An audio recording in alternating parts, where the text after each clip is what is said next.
Hello, আশা করি সকলে ভালো আছেন। দেশ দেশের বাইরে থেকে যারা আমার ভিডিও দিচ্ছেন তাদেরকে জানাই আন্তরিক শুভেচ্ছা অভিনন্দন।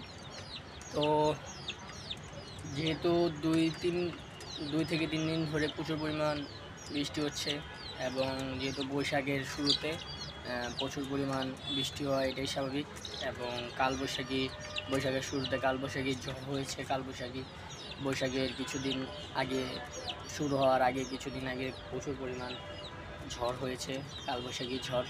আপনাদের আগের যে ভিডিওগুলো দিয়েছি, এই ভিডিওগুলোর মধ্যে আমি আপনাদের যে ঝড়গুলো হয়েছিল, কালবৈশাখী ঝড়, এই ঝড়গুলো আমি আপনাদের দেখিয়েছি। এবং ঝড় হওয়ার ফলে আমাদের ছাদ বাগানে প্রচুর পরিমাণ উপকার হয়েছে, যেগুলো আমি আপনাদের বলে বোঝাতে পারবো না। যেগুলো আমার প্রায় 1 মাসের মতন লেগে যেত এই সবগুলো গাছে এরকম পাতালতা আনার জন্য। এবং গাছে যে জল দেওয়ার যে ব্যাপারটা, এই জল দেওয়ার ব্যাপারটা এভাবে প্রতি গাছের গোড়ায় গোড়ায় এভাবে জল দিলেও হয়তো বা এরকম হতো না, যেভাবে ঝড় এবং বৃষ্টির ফলে যে গাছগুলোর প্রচুর পরিমাণ উন্নতি হয়েছে। এগুলো যদি আমি করতাম, সবগুলো গাছের গোড়ায় জল দিতাম এবং সবগুলো গাছে স্প্রে করে দিতাম, তাও হতো না। কতদিনে হতো সেটাও আমি জানি না, যা এই বৃষ্টির ফলে হয়েছে। তাই আমি মন সৃষ্টিকর্তা উপরওয়ালার কাছে প্রচুর পরিমাণ শুকরিয়া করি।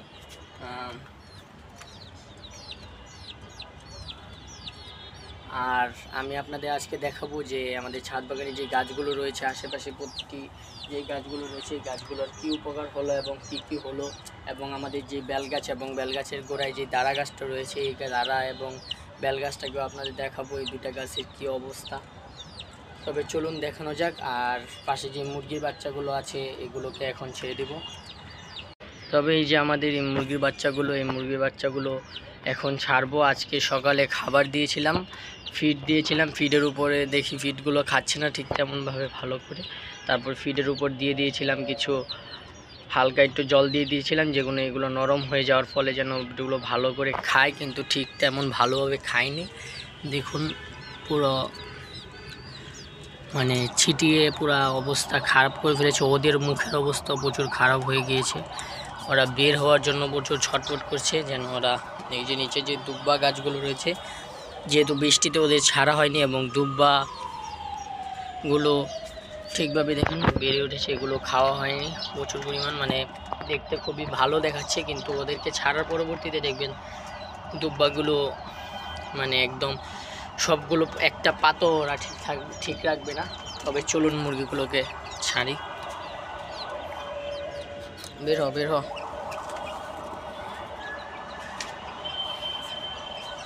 ওরা বের হওয়ার পরবর্তীতে ওরা যেই কাজটা করে সেটা হলো, যদি কোনো পাতালতা পায়, যেমন এই যে কালো মুরগিটাকে দেখলেন, মাত্র একটি ছোট একটি পাতা, মোটামুটি বড়, এই পাতাটাকে পুরা এক থাবড়ায় গিলে ফেলেছে, পুরা গিলে ফেলেছে।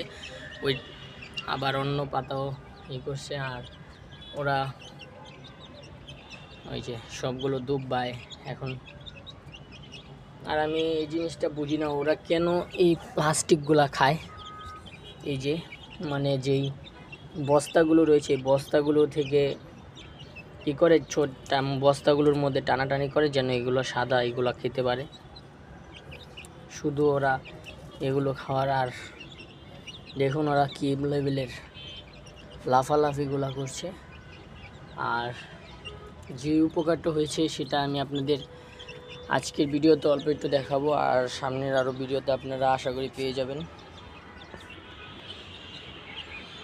প্রত্যেকটা গাছে গাছে যেই উপকারটা হয়েছে, যেটা প্রত্যেক বছরই হয়।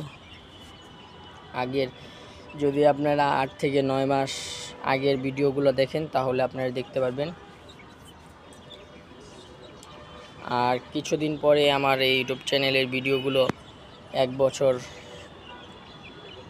হয়ে যাবে, তাই একটি বড় ভিডিও করব সেটা।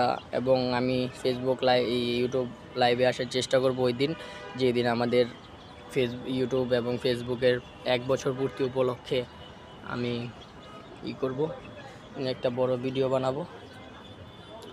আর দেখাই আমি আপনাদের গাছগুলোর আপনারা আগের ভিডিওগুলো লক্ষ্য করলে দেখতে পাবেন যে প্রতিটি গাছে গাছে পাতা গজিয়েছে, কিন্তু পাতাগুলো খুব বয়স্ক এবং মানে মোটা ছিল। কিন্তু এখন যে পাতাগুলো গজাচ্ছে সেগুলো হলো খুবই সূক্ষ্ম এবং তাজা পাতা, যেগুলো দেখতে খুবই সুন্দর লাগে।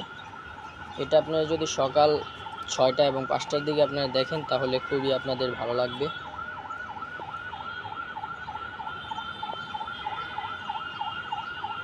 প্রত্যেকটা গাছে গাছে সেম অবস্থা, ওরা দেখতে সবুজ এবং কালারফুলি একটা ভাব সবগুলো গাছে, প্রত্যেকটা গাছে গাছে। আর যে আমাদের পাশে যেই ছাদ বাগানের পাশে যে একটা বড় আম গাছ রয়েছে, এটা পাশের বাড়ির আম গাছ। ওই আম গাছটার ভিতরে যে আমগুলো ধরেছে সেই সবগুলো আম আস্তে আস্তে পাকা শুরু করেছে। আপনাদের আগের ভিডিওতে দেখিয়েছিলাম যে আমগুলো পাকছে। আর সামনে একটি জালি গাছ নিয়ে একটা ভিডিও করব, যে মা আমার ছাদ বাগানে যে জালি গাছগুলো এনেছিল সবগুলো জালি গাছই ভালোভাবে বেড়ে উঠছে, এগুলো নিয়ে একটা ভিডিও করব সামনে। আপনারা অপেক্ষায় থাকুন, এই ভিডিওগুলো আপনাদের দিয়ে দিব। আর আরও সামনে অনেক ভিডিও দিব, তার জন্য আপনারা অবশ্যই চ্যানেলটি সাবস্ক্রাইব করে রাখবেন, যেন ভিডিও ছাড়ার সাথে সাথে আপনাদের মোবাইলে চলে যায়, এবং বেল আইকন অন করে রাখবেন। আকন্দ ফুলের পাতাগুলো ধোয়া একদম প্রচুর, আর এই জায়গায় ফুল আসার সম্ভাবনা রয়েছে। প্রত্যেকটা গাছের, আর এই পেয়ারা গাছের পাতাগুলো প্রচুর পরিমাণ ময়লা পড়েছিল, এই পাতাগুলো পরিষ্কার হয়ে গিয়েছে। তবে এই ছিল ভিডিও, সামনের আরও ভিডিওতে দেখা হবে নেক্সট কোনো বিষয় নিয়ে, নেক্সট কোনো টপিক নিয়ে। সে পর্যন্ত ভালো থাকুক আপনাদের সকলের পশু পাখি এবং সকলের ছাদ বাগান, সুস্থ থাকুক, ভালো থাকুক, বাই।